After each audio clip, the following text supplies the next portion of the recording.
नमस्कार।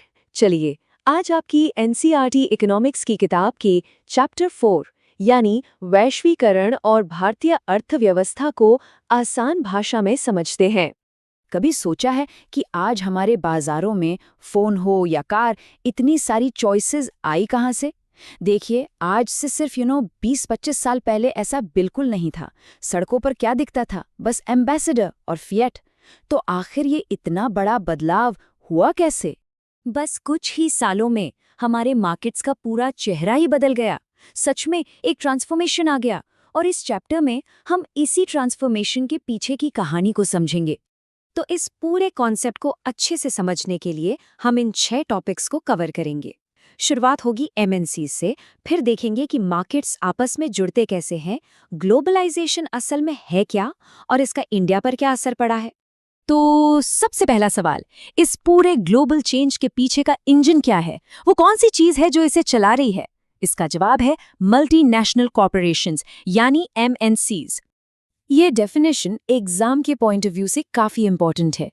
एमएनसी का सीधा सा मतलब है एक ऐसी कंपनी जो एक से ज्यादा देश में प्रोडक्शन को ओन या कंट्रोल करती है। अच्छा, वो ऐसा करती क्यों है? सिंपल, क्योंकि वो ऐसी जगह ढूंढती हैं जहां उन्हें सस्ता लेबर, सस्ते रिसोर्सेज मिल सकें। इससे उनकी कॉस्ट कम होती है और प्रॉफिट वो बढ़ जाता है।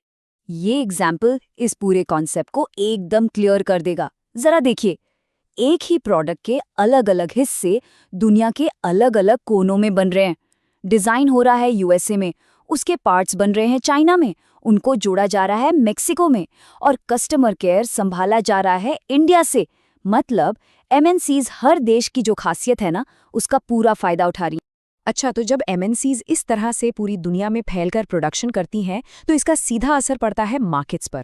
तो अब देखते हैं कि ये बाजार आपस में जुड़ते कैसे हैं। इसके लिए एक बहुत ही सिंपल सा एग्जाम्पल लेते हैं। चलिए एक रियल लाइफ केस स्टडी देखते हैं, चाइनीज खिलौनों की इंडियन मार्केट में एंट्री। तो हुआ ये कि चाइनीज मैन्युफैक्चरर्स ने इंडिया में कम दाम पर नए और अट्रैक्टिव डिजाइन्स वाले खिलौने बेचना शुरू कर दिया, और इस एक चीज ने बाजार का पूरा खेल ही बदल दिया। तो इसका नतीजा क्या निकला? देखिए, फॉरेन ट्रेड से मार्केट्स आपस में कनेक्ट हो गए। कस्टमर्स के लिए तो फायदा हुआ, उन्हें सस्ते और बेटर ऑप्शंस मिलने लगे। लेकिन बेचारे इंडियन टॉय मेकर्स को भारी नुकसान उठाना पड़ा। फॉरेन ट्रेड एक दो-धारी तलवार जैसा है। ये जो सब कुछ हम देख रहे हैं, एमएनसीज का फैलना, अलग अलग देशों के बीच ट्रेड का बढ़ना और इन सबसे मार्केट्स का आपस में जुड़ना, इस पूरी प्रोसेस का एक खास नाम है। और यही है इस चैप्टर की सबसे इम्पॉर्टेंट डेफिनेशन। इसके 3 मेन पार्ट्स हैं।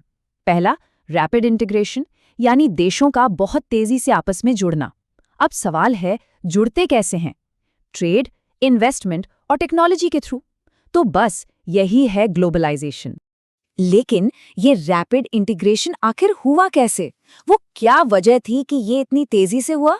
इसके पीछे 3 बड़े कारण हैं। चलिए देखते हैं। पहला फैक्टर, टेक्नोलॉजी, खासकर ट्रांसपोर्ट टेक्नोलॉजी में जबरदस्त इंप्रूवमेंट। बड़े बड़े कंटेनर शिप्स ने सामान को एक देश से दूसरे देश भेजना पहले के मुकाबले बहुत बहुत सस्ता और तेज कर दिया है। और टेक्नोलॉजी में दूसरा बड़ा गेम चेंजर था इंफॉर्मेशन टेक्नोलॉजी। इसने तो जैसे दुनिया की दूरियों को ही मिटा दिया।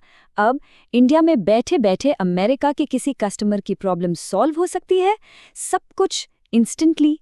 दूसरा बड़ा कारण था एक सरकारी पॉलिसी, जिसे कहते हैं लिबरलाइजेशन।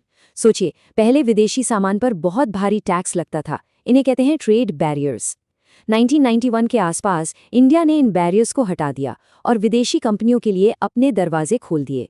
और तीसरा फैक्टर है WTO यानी वर्ल्ड ट्रेड ऑर्गेनाइजेशन।